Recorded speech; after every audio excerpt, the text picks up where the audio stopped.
Bom, os termos de uso do serviço Orkut. É necessário ter 18 anos ou mais para usar o serviço Orkut. Ao inscrever-se no serviço Orkut, você afirma e atesta ter 18 anos ou mais, possuir capacidade para compreender, aceitar e cumprir os presentes termos de serviço. A Cifernet, há aproximadamente 2 anos, vem tentando um diálogo com a Google, por um motivo muito simples. 93,7% das denúncias que a gente recebe são URLs do Orkut, que apontam para o Orkut. A gente tem hoje, aproximadamente, a gente já passou de 900 mil denúncias, desde o nosso início. Considerando que 90% são repetidas, a gente tem aí 90 mil denúncias relacionadas a crimes contra direitos humanos, onde 93,7% são do Orkut. É o nosso problema mais sério aqui no Brasil. Então a gente tem tentado estabelecer um contato com a Google há muito tempo, por vias legais, por vias extrajudiciais, por telefone, por e-mail, e foi bastante difícil. Até um momento, uma atitude que a gente tomou, que eu vou mostrar para vocês daqui a pouco, que aí mexeu com o bolso da empresa e a coisa começou a mudar. Bom, a gente divulgou em setembro, se eu não me engano, agosto ou setembro, uma pesquisa extensa sobre os crimes cometidos, os crimes contra os direitos humanos cometidos no Orkut desde o início de 2006 até o final do primeiro semestre de 2007. Isso foi uma coletiva de imprensa junto com o Ministério Público Federal de São Paulo, que já ajuizou uma série de ações contra a Google nesse caso e não teve resultado. A Google vem relutando em fornecer dados, em colaborar, etc. Então a Cifernet resolveu elaborar um estudo e divulgar isso para o Brasil. No período de 26 de 1 de 2006 a 28 de 6 de 2007, a Cifernet Brasil, através do projeto Central Nacional de Denúncias, recebeu um total de 636.350 denúncias anônimas, das quais 596.738 sobre perfis e comunidades no Orkut, envolvendo 45.941 páginas únicas supostamente criminosas no serviço. Destas, 221.318 referem-se a 18.295 perfis e ou comunidades de conteúdo supostamente pedófilo no Orkut. O Orkut se tornou um paraíso brasileiro do crime de pornografia infantil. São criadas diariamente redes de pedófilos com imagens altamente ofensivas. E eu quero falar para vocês que as imagens, quando a gente fala em pornografia infantil, a gente não fala somente de adolescente de 15, 16, 14 anos. A gente fala de crianças de 1 ano, de 2 anos, sendo estupradas, muitas vezes por gente da própria família, com fotos publicadas como moeda de troca ou como material a ser vendido na internet. Isso tem acontecido bastante no Orkut. A gente elaborou um relatório em 2006 de 150 páginas, dotado de screenshots de crimes de pornografia infantil e racismo principalmente. Entramos com um pedido, protocolamos um pedido no Ministério Público Federal, que com isso abriu uma ação contra a Google, que até hoje não foi cumprida, de fornecimento dos dados.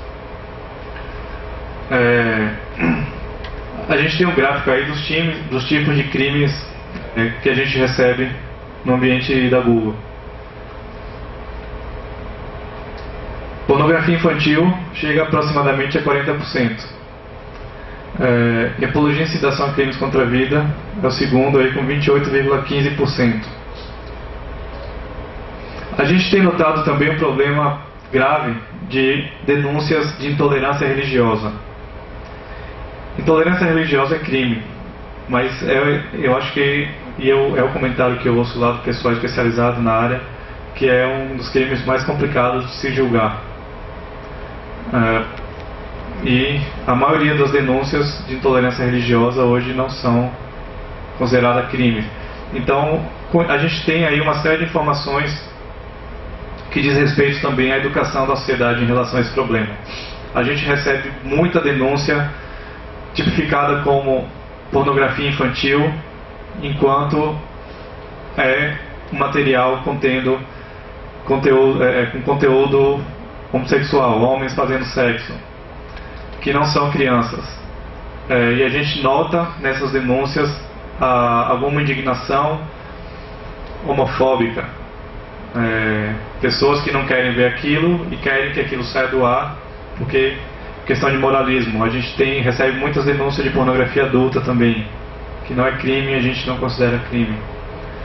Bom, o primeiro problema é o seguinte: aquele termo de 18 anos, não existe controle sobre aquilo. Esse é o primeiro problema. Então, se as lan houses começarem a controlar esse acesso de criança, o que vai acontecer? As pessoas que podem ter um computador em casa, as crianças que têm um computador em casa, vão continuar acessando esse ambiente.